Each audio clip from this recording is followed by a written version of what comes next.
Here's a little treat for you before my new clock comes. This is the inside of my Vostok submarine clock.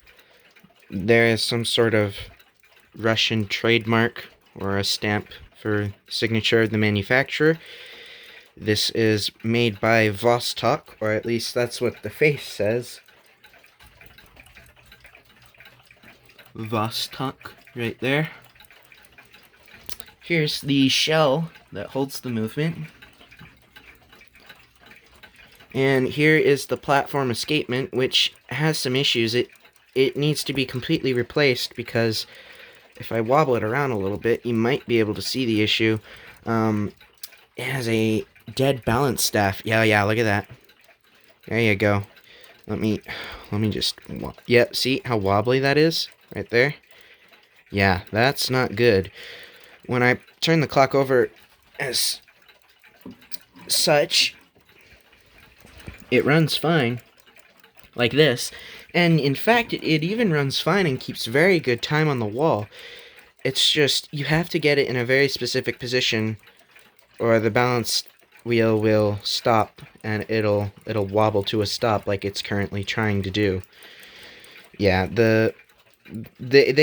yeah, see, it just stopped, and it shouldn't stop. There are replacement platform escapements readily available, which is something that I need to do. But for now, I wanted to open this up to oil it because I'm getting paranoid of running it dry, and I haven't put in fresh oil in it. See, it's going again.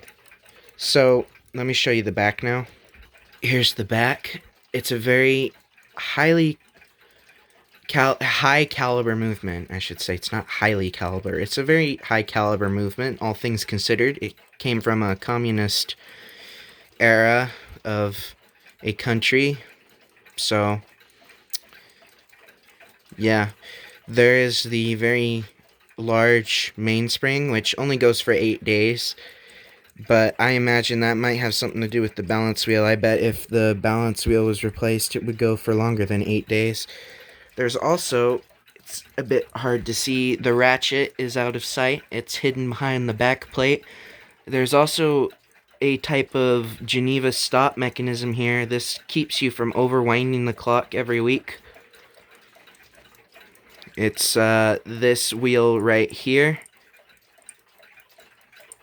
And it interacts with another wheel that's hard to point at, but it's right there. So, there are, let's count, 1, 2, 3, 4, 5, 6 pivots that I'm going to oil. And if the escapement were a bit more conventional, I would oil the pallets, but as you can see, that is a jewel lever escapement, so I'm not going to put any oil on that. It'll be fine. And I don't want to put any oil on the jewels because, well, it's not, I don't have the oil for oiling jewels, so just normal pivots. Here's the movement in its shell. There is a plate here that goes on the front of the movement. It's held on by these 3 screws here, here, and here. Right here, these 4 screws on the outermost edge of the plate hold it into the shell. As you can see, despite the broken balance staff, if that's what the issue really even is, if I can just hold my phone steady, the balance wheel is still swinging away on its back. So, it also works even when I tilt it up like this.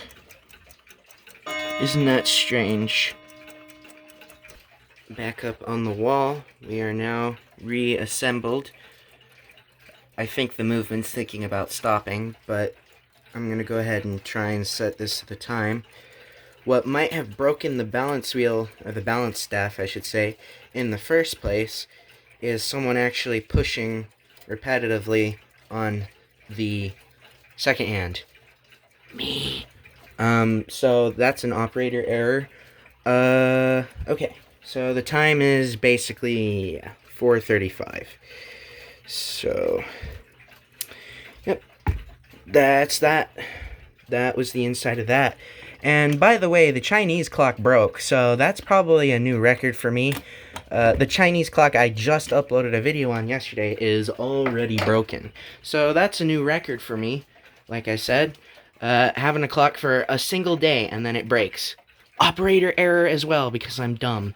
Anyways, that's it. I hope you enjoyed the inside of this, and I'll catch you later for the next clock.